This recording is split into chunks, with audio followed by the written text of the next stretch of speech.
믿고 보는 뉴스를 만들기 위한 노력은 계속됩니다. 시청자 브리핑 시시콜콜 위클리픽. 이번 주 시청자 의견 함께 보시죠.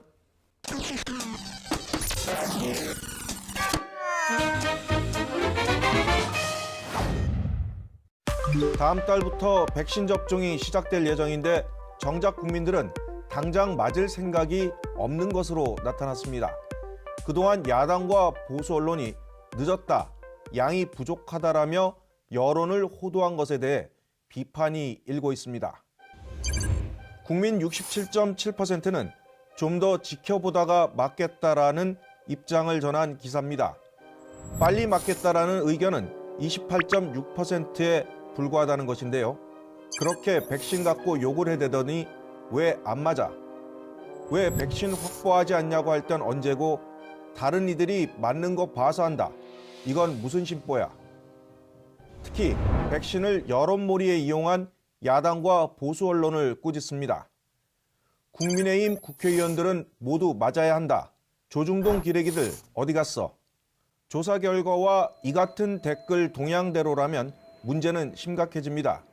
전 국민의 70%가 접종을 해 11월까지 집단 면역을 형성한다는 정부 계획에 차질이 빚어지기 때문입니다. 일상으로의 복귀가 늦어지는 것뿐만 아니라 끝까지 거부할 경우 어렵게 확보한 백신 중 상당량을 폐기해야 합니다. 지난해 말 조사 결과에 따르면 국민 87%가 맞겠다고는 답했지만 당장은 아니라는 뜻이 숨어 있었나 봅니다. 앞서 백신 접종을 시작한 프랑스는 실제로 골머리를 앓고 있습니다.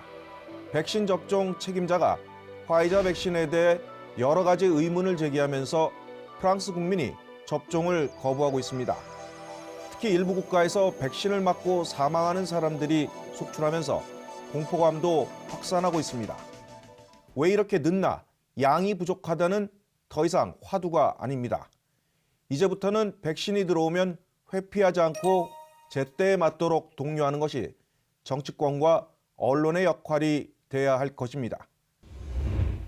시청자 모니터단 의견과 시청자 전화 의견 듣겠습니다. 가장 앞장서서 중국의 빗장을 건 나라는 미국이었습니다. 지난해 2월 초 중국에서 오는 모든 외국인의 입국을 금지했습니다. 그러나 확진자 수는 이런 조치가 무색할 만큼 가파르게 치솟았습니다. 모니터 보고서는 국경 봉쇄에 실효성이 없다는 것을 전했다. 뉴질랜드와 타이완은 중국뿐 아니라 모든 해외 입국을 차단했고 섬나라라는 특성을 살렸다는 것을 대비함으로써 이해도를 높였다고 평했습니다. 빅데이터를 활용한 팩트체크는 취재에 시간이 많이 걸리고 인력도 많이 투입됩니다. 하지만 가짜 뉴스가 많아지고 있는 미디어 환경인 만큼 YTN은 앞으로도 팩트체크를 더 많이, 더 꼼꼼하게 할 수 있도록 노력하겠습니다. 영업이 끝났다고 말하는 식당 주인에게 돌아온 건 반말과 욕설, 삿대질입니다. 그런데도 경찰은 연행은커녕 신원 확인조차 하지 않았습니다. 영업이 끝났다고 말한 식당 주인에게 행패를 부린 공무원을 경찰에 신고했는데 경찰은 신원 확인도 하지 않고 돌려보냈다는 내용을 전했다. 위협을 느낀 시민을 돕지 않고 방치한 경찰의 대처는 지속적으로 취재하기를 바란다고 평했습니다. 사회부 사건데스크는 향후 경찰이 어떤 대처를 하는지 확인할 계획이라고 밝혔습니다.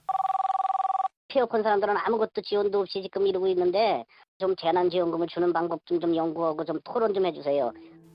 YTN은 시청자 의견대로 폐업한 카페 사장님과 원격 인터뷰를 했습니다. 부가세 그리고 5월 말에도 종합소득세 또 이게 좀 나온다고 하시길래 차라리 그런 세금 지원이나 어느 정도 이제 임대료에 대한 세금 감면을 좀 해주셔서 추가적으로 나가는 금액이라도 좀 막아줬으면 좋겠습니다. 정부에서는 폐업했거나 폐업하려는 소상공인을 지원하는 제도도 있는 것으로 압니다. 코로나19로 힘들어지고 어려워진 분들 입장에서 취재하고 기사를 쓸 수 있도록 더 노력하겠습니다. 시청자 브리핑 시시콜콜 마칩니다. 감사합니다.